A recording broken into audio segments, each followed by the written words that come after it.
This is a guest essay written by Carol Markowicz, a columnist and podcaster.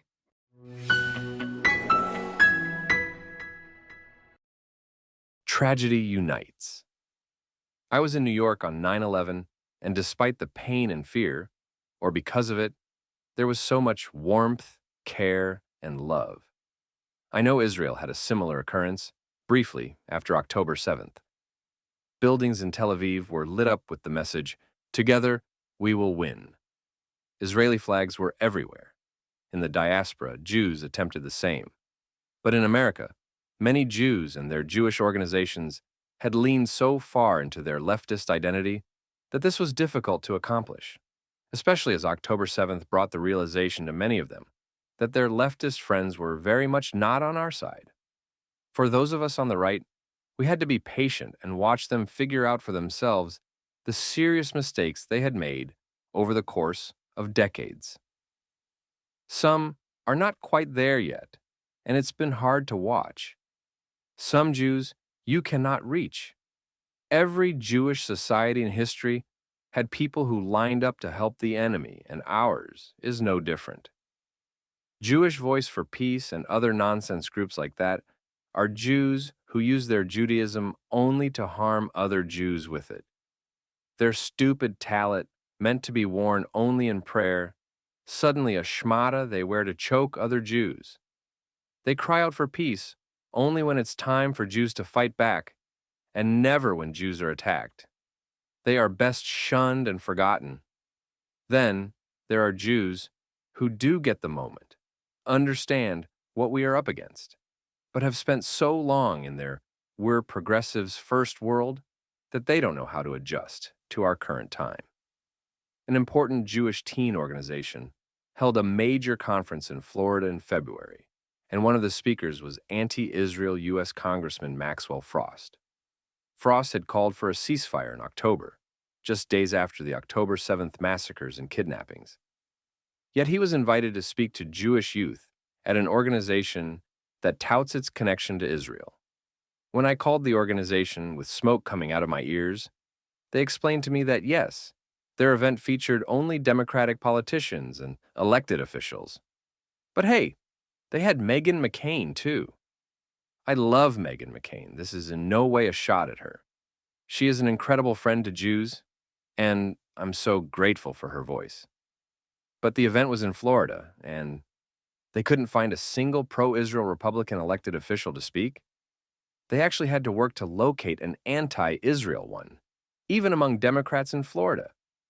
The problem is, if they could have the entire Democratic Party, even the squad who openly despise them, at their event to talk to the next generation, they would.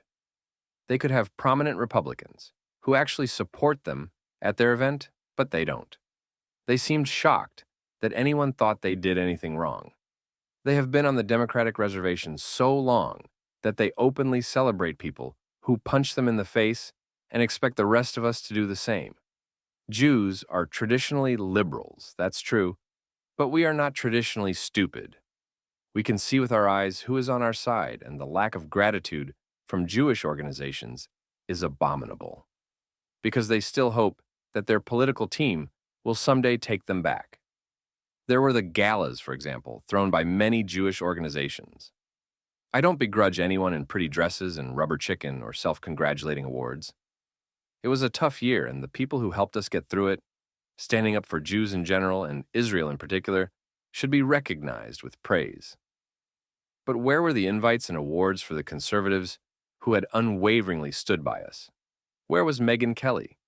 Where were Clay Travis and Buck Sexton, Dan Bongino, Xavier Durousseau, Eric Erickson, Donna Loesch, Glenn Beck, Guy Benson, Sohrab Amari, Stephen Red Steez Miller, Kurt Schlichter, Mary Catherine Ham? Pretty much everyone on Fox News?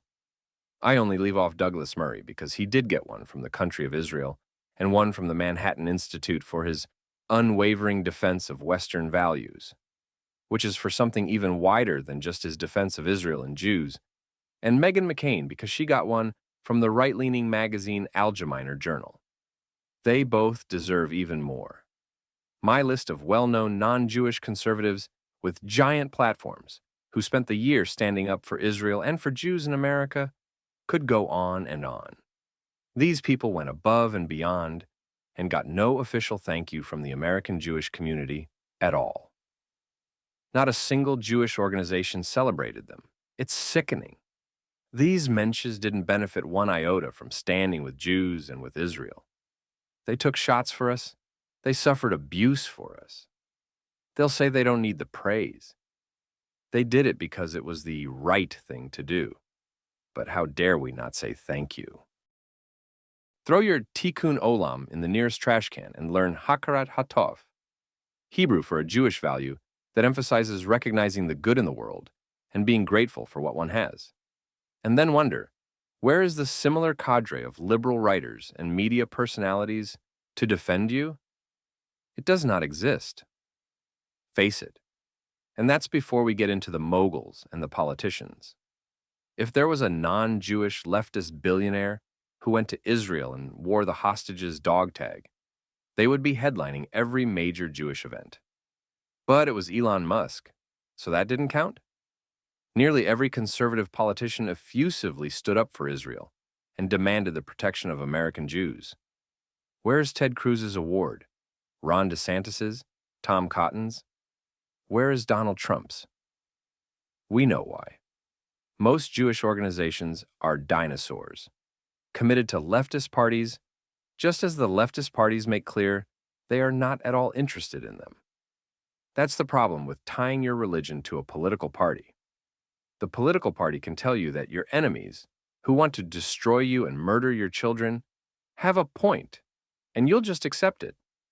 Then, there are the Jews who do get it, who know what history has taught us about times like these, but think they can somehow duck this moment. They'll never find out that you're Jewish or that you're obviously a Zionist, because that word means that you have faced the reality that Israel exists and will exist and should. You'll stay popular at your safe job in Hollywood or fashion. You're one of the quote-unquote good ones, they'll believe, because you'll always highlight every single cause but your own. You couldn't post about the hostages, because then they'd know you don't want Jews killed or maimed, and you can't let them find out. You also couldn't laugh with us when crotches of Hezbollah fighters exploded in supermarkets. Oh no, serious face. This might lead to escalation. As if the 80,000 people evacuated from the north of Israel because Hezbollah was shooting rockets at their house daily isn't already an escalation. You couldn't celebrate the hostages being rescued, the fist bump between the IDF guy and Almog Merjan, even though you know what you felt in that moment. You have to performatively hate Donald Trump and Benjamin Netanyahu, and celebrating the successes of Israel would place you on the wrong side. Your politics have separated you from your people. It's pathetic. I feel sorry for you for having to live your lie, or the actual Hollywood stars who are super Jewish when they can profit off of it, but mute when it matters. Jews control Hollywood? I wish. Hollywood controls Jews and makes sure they stay quiet. Even groups I should like, formed to combat anti-Semitism, are leftist first and foremost. They post about Gay Pride Month. They celebrate the almost entirely mute Barbra Streisand. What is the point of you? I want to yell at these groups.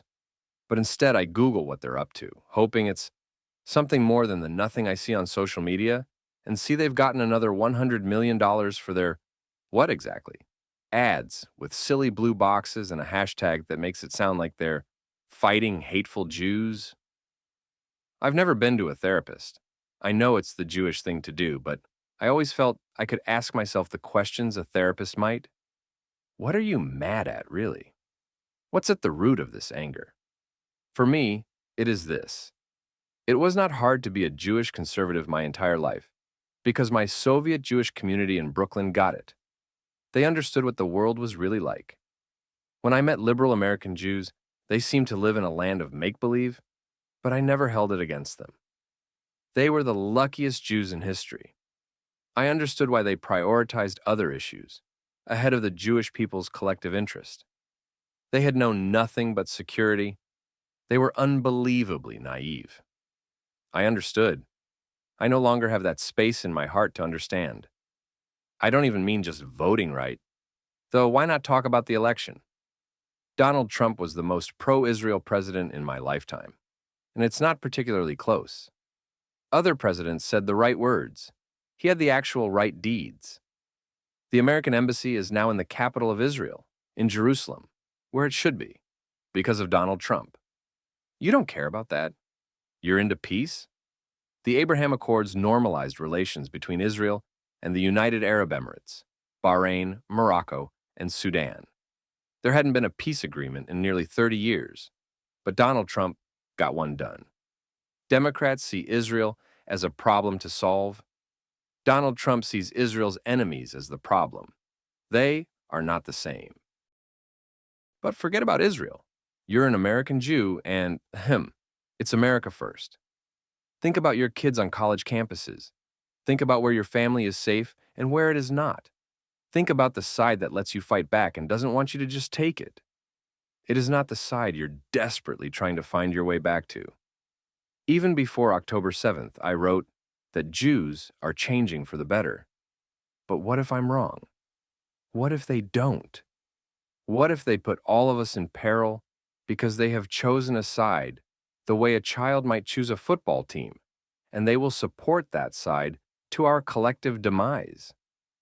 Anti-Semitism thrives when Jews are weak. There's a reason the glee on streets around the world was on October 8th, not when Israel killed longtime Hezbollah chief Hassan Nasrallah, not when Israel shrugged off Iranian ballistic missiles, not when Israel went into Gaza and saved hostages. People are drawn to the strong. When we cower in fear, we lose. When we're begging to be loved, that's when we will be most hated. Hasak, Hasak, Vehnithazek, we say on Shabbat mornings when we finish a book of the Torah. Be strong, and let us strengthen each other. When the safest Jews in the world don't speak up, don't fight back, don't care enough about each other, it harms us all.